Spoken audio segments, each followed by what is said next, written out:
नमस्कार दर्शकों, गाजीपुर टुडे के यूट्यूब चैनल पर आपका स्वागत है।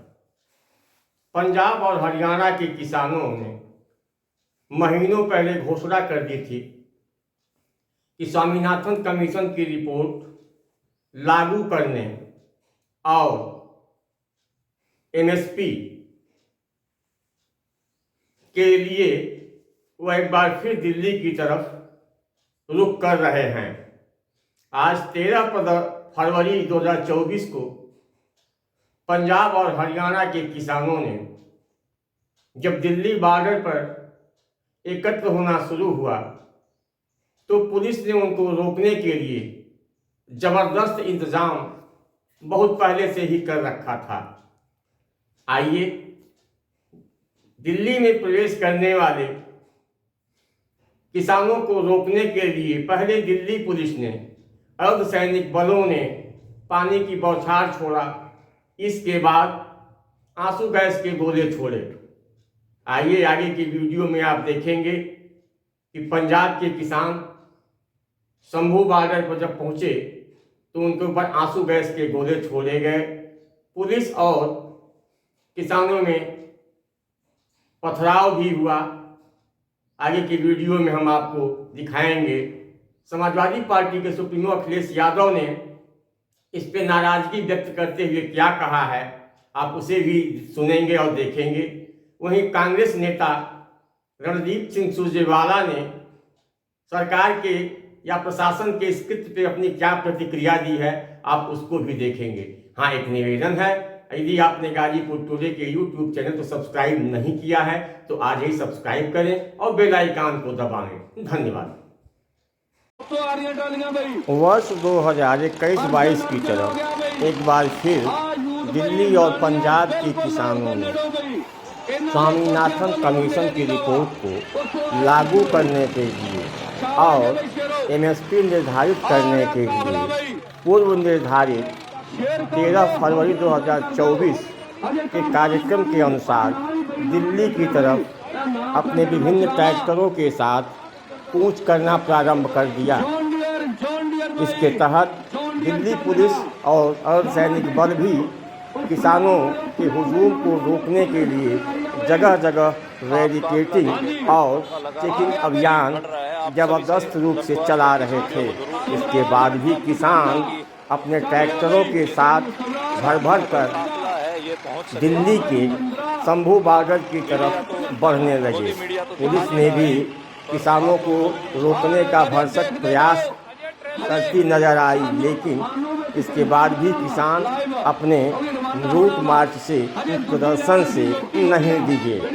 इस किसानों के प्रदर्शन के चलते दिल्ली में यातायात की व्यवस्था की हालत बद से बदतर हो गई और वाहन प्राइवेट वाहन रेंगते नजर आए। लेकिन किसान लगातार दिल्ली बॉर्डर की तरफ कूच करते रहे। वहीं प्रशासन भी जगह जगह इनको रोकने का प्रयास करता रहा, लेकिन मतवाले किसान एमएसपी और स्वामीनाथन कमीशन की रिपोर्ट लागू करने की मांग को लेकर के दिल्ली की तरफ बढ़ते रहे। इसी दौरान सिंधु बॉर्डर पर किसानों और पुलिस में ज़बरदस्त नोक-झोंक और झड़प हो गई।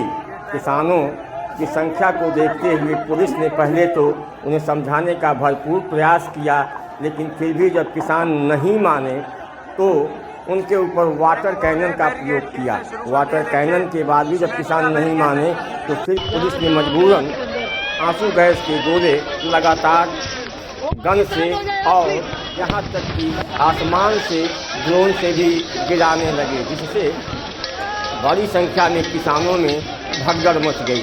अभी तक कहीं से भी किसी के घायल होने या हताहत होने की कोई सूचना प्राप्त नहीं हुई है। दूसरी तरफ सरकार भी किसानों को रोकने के लिए भरपूर प्रयास कर रही है। आने वाले दिनों में किसानों का यह आंदोलन क्या रूप अख्तियार करता है, यह तो देखने वाली बात होगी। लेकिन किसानों के आंसू गैस के गोले के प्रयोग से नाराज अखिलेश ने क्या कहा, सुने। और जिस तरह से खबरें आ रही हैं कि आंसू गैस और उससे पहले किसानों को रोकने के लिए, आंदोलन को खत्म करने के लिए किलों से लेकर के न जाने क्या क्या दीवारें तक खड़ी की गई और प्रशासन के माध्यम से जो सरकार कर सकती थी वो सरकार कर रही है। दिल्ली की सरकार जानबूझ करके किसानों की आवाज दबाना चाहती है। ये वही सरकार के लोग हैं जिन्होंने किसान को कहा कि उनकी आय दोगुनी हो जाएगी, फसल की कीमत मिलेगी, एमएसपी लागू करेंगे। कुछ वर्षों पहले हमने और आपने देखा किसान आकर के धरने पे बैठ गए। 800 से ज्यादा किसानों की आत्महत्या हुई या हत्या हो गई, जान चली गई। लेकिन उसके बावजूद भी सरकार किसानों को एमएसपी देने के लिए तैयार नहीं है। तो जो सरकार किसानों के नाम पर वोट लेना चाहती हो, जो सरकार स्वामीनाथन जी को भारत रत्न दे रही हो, जो सरकार किसानों के नेता चौधरी चरण सिंह जी को सम्मान दे रही हो, भारत रत्न, आखिरकार किसान को एमएसपी क्यों नहीं? या एमएसपी देना नहीं चाहती सरकार? बड़े लोगों से मिली हुई है सरकार, जो लोग मुनाफा कमाना चाहते हैं उनसे सरकार मिली हुई है और उसी का परिणाम यह है कि किसान की आवाज दबाने के लिए लगातार सरकार इसी तरह का व्यवहार कर रही है किसानों के साथ। आने वाले चुनाव में जो 2024 को होने जा रहा है, देश की जनता भारतीय जनता पार्टी को हटा देगी।